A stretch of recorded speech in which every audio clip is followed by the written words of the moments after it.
Hello guys, this is Ankur Kaushik and you are welcome on our channel UPSC accessible. आज का हमारा topic है beaches and dunes. Beaches और dunes के बारे में हम आज थोड़ा डिटेल में पढ़ने वाले हैं। बीचेस और ड्यून्स जो है वो डिपोजिशनल लैंडफॉर्म्स होते हैं। जियोमॉर्फिक एजेंट कौन है? वेव्स एंड करंट्स इनका जियोमॉर्फिक एजेंट्स है। ठीक है, चैप्टर 7 चल रहा है, landforms and their evolution, class 11th geography NCERT.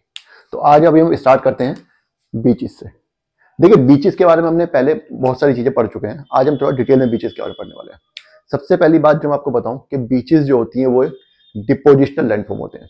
Depositional landform है और इनका जियोमॉर्फिक एजेंट है वेव्स और करंट्स। वेव्स और करंट जो बीचेस को डेवलप करते हैं, वेव्स और करंट्स बीचेस को बनाते हैं। ठीक है, बीचेस जो है वो वेव्स और करंट्स के द्वारा बनती है। उसके बाद फिर क्या होता है कि बीचेस की कुछ कैरेक्टरिस्टिक्स होती हैं, जैसे कि बीचेस जो है वो दो तरह के कोस्ट होते हैं, हाई रॉकी कोस्ट और लो सेडिमेंट्री कोस्ट। तो जनरली बीचेस जो है वो लो सेडिमेंट्री कोस्ट पे मिलती हैं, लेकिन हाई सेडिमेंट्री कोस्ट पे भी बीचेस मिल सकती हैं। क्योंकि मैंने आपको पहली क्लास में जब हमारी स्टार्ट हुई थी डिपोजिशन और इरोजन की, उसमें बता दिया था कि अगर कहीं पे इरोजन चल रहा है तो जरूरी नहीं कि वहां डिपोजिशन ना हो, वहां डिपोजिशन भी होगा।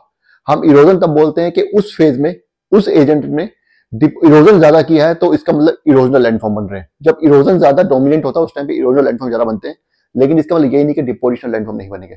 हाई रॉकी कोस्ट पे इरोजन ज्यादा होता है लेकिन डिपोजिशन भी थोड़ा बहुत होता है, तो बीचेस वहां पे बन सकते हैं। यही बात एनसीईआरटी पहली लाइन में बोल रही है। क्या बोल रही है कि beaches are characteristics of shorelines that are dominated by deposition. Beaches जो होती हैं वो उन शोरलाइन की कैरेक्टरिस्टिक्स होती हैं जो कि डोमिनेट की जाती हैं डिपोजिशन से। ठीक है, जहां पे डिपोजिशन जो डोमिनेटेड होता है।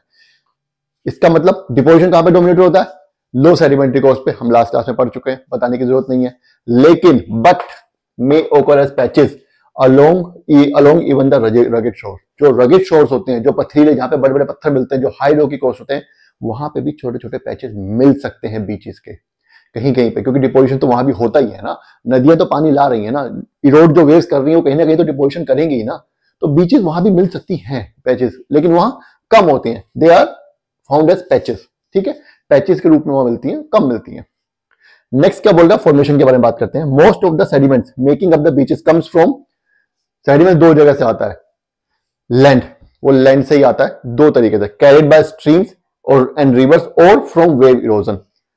जो लैंडफॉर्म्स थे हमारे कहां पे, समुद्र के पास, मान लीजिए कोई हाई रॉकी कोस्ट था, वहां पे कोई मान लीजिए वेव का जो आने जाने का पैटर्न है, उसके बीच में कोई पहाड़ या पत्थर आ गया, उसको पहले वेव्स इरोड करेंगी। जब इरोड करेंगी तो डिपोजिशन जाएगा कहां? रहेगा तो वेव्स के अंदर ही ना। वेव्स अपने साथ कैरी करके आगे पीछे होती रहेंगी। ऊपर से रिवर्स और स्ट्रीम्स भी ला रहे हैं डिपोजिशन, वो भी वेव्स में है, तो वेव्स कहीं ना कहीं उस डिपोजिशन उसको डिपोजिट तो करेंगी ना।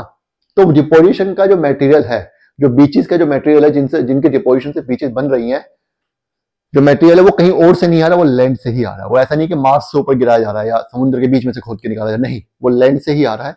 वो लैंड से ही चर्निंग होती है, पहले जाता है, फिर फ्रेगमेंटेड होता है और ज्यादा छोटा होता है, फिर वापस आके बीचेस के रूप में जमा हो जाता है। लास्ट क्लास में अच्छे से डिटेल में समझा चुका हूं ये सब बातें। ठीक है, चलिए आगे क्या बोल रहा है? Beaches are temporary features. Beaches जो है वो टेम्पोरेरी फीचर्स होते हैं। ऐसा क्यों बोल रहा है ये? क्योंकि the Sandy beach which appear so permanent. जब हम बीचेस पे चलते हैं तो सैंडी बीचेस होती हैं, वो हमें परमानेंट ऐसा लगता है कि ये बीचेस, तो हम देखते हैं गोवा में बीचेस हैं, यहाँ पे अलग अलग जगहों पे बीचेस हैं, ऐसा लगता है हमेशा से होंगी, लेकिन ऐसा है नहीं। May be reduce to very narrow strip of coarse pebbles in some other season. किसी सीजन में मान लीजिए स्टॉर्म आ गया या पानी ज्यादा आ गया, किसी नदी में बाढ़ आ गई, एकदम से पानी बहुत ज्यादा आ गया, तो रेत तो बहा के ले जाएंगे। वो ऐसा होता है ना, तूफान वगैरह आ गया, रेत बहा के ले जाएगा, तो पेबल्स नहीं जो थे वो दिखने लगते हैं। तो रेत जो वो बहुत थोड़ी जगह तक सीमित हो जाता है और बीचेस जो एकदम से गायब हो जाती है किसी सीजन में। ऐसा भी हो जाता है, हमेशा नहीं होता, लेकिन कभी कभी ऐसा हो जाता है कि कहीं पे एक लंबी चौड़ी बीच है और एकदम से वहां पता चला एक सीजन में कुछ हो गया, स्टॉर्म वगैरह आ गया, पानी का लेवल बहुत ज्यादा बढ़ गया, नदियों में पानी बहुत ज्यादा आ गया, बारिश ज्यादा हो गई है, तो सारा का सारा सैंड जो बह जाता है और नीचे फिर हमें कंकड़ पत्थर दिखने लगते हैं। यहाँ पे एक बात ध्यान रखना कि जो लॉन्ग बीचेस मिलती हैं वो लो सेडिमेंट्री कोस्ट पे मिलती हैं, और जो पैचेस मिलते हैं वो हाई रॉकी कोस्ट जो होते हैं, रगड कोस्ट होते हैं, वहां पे मिलते हैं। ये बात आपको ध्यान रखने वाली बात है। ठीक है, तो चलिए अब आगे बढ़ते हैं, बीचेस के बारे में क्या कह रहा है।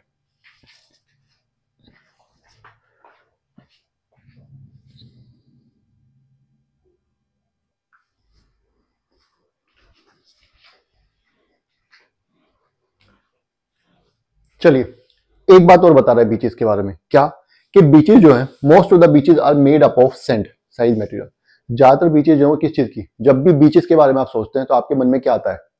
समुद्र किनारे एक कोस्ट है जहाँ पे रेत है, जहाँ पे हम गुब्बारे लेकर के घूम रहे हैं, चुस्की खा रहे हैं, टिक्की खा रहे हैं, गोलगप्पे खा रहे हैं, यही सब आता है ना। रेत में आप पैदल नंगे पांव चल रहे हैं, ठीक है। इसका मतलब क्या है कि बीचेस किस चीज की बनती है? बीचेस का कंपोनेंट क्या है? Sand side material. सैंड है ना, यही बोल रहा है, most of the beaches are made up of sand size material. लेकिन अगर सपोज कीजिए कहीं पर किसी किनारे पर रेत की जगह कंकड़ पत्थर पड़े हो, तो उसको क्या बोलेंगे? उसको हम बोलेंगे शिंगल बीचेस।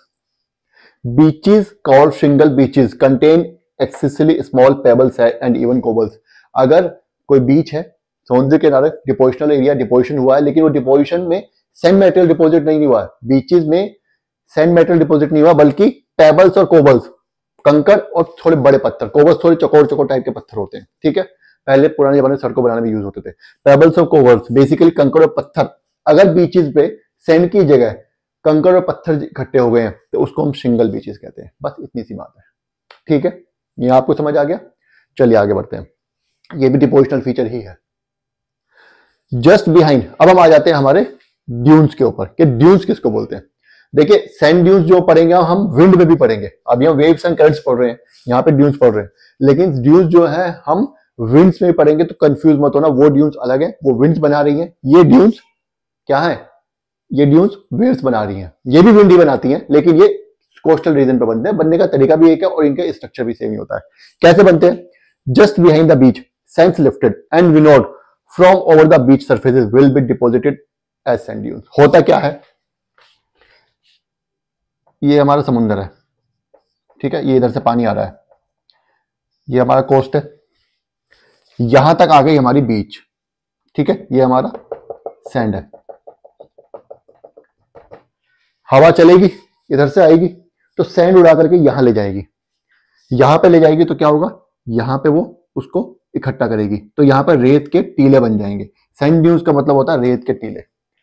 विनोड का मतलब है अलग। मतलब क्या होता है? ये जो ये वाला रीजन है, ये वाला रीजन जो है, यहां पे इरोजन ज्यादा होता है, यहां पे गड्ढा टाइप का थोड़ा सा बन जाता है, लेकर के जाएगी और यूं यहां पे ज्यादा इरोजन होगा और यहां से रेत ज्यादा उड़ेगा और ऊपर फिर टीले बन जाएंगे, ठीक है। तो कहने का मतलब है रेत जो लिफ्ट होती है, रेत की छोटी छोटी टीले बन जाते हैं विंड की वजह से। हवा जो चल रही है इधर से, वो बीचेस का रेत ले जाकर थोड़ा आगे, बीचेस से थोड़ा सा आगे, बीचेस के पीछे जमा कर देती है और रेत के टीले बन जाते हैं। उनको हम सैंड ड्यून्स बोलते हैं। बस इतनी सी बात है, ठीक है। Surface will be deposited sand dunes. Sand dunes ये होते हैं, समझ आ गया? अब क्या बोल रहा है यहाँ पे? एक बात और बोल रहा है, sand dunes forming long ridges. लंबे लंबे रिजेस बनाता है। ऊंचा रिजेस क्या होता है? Elevated part of land. लंबी लंबी रिजेस बनाता है parallel to coast line. Coast line के पैरेलल होती है।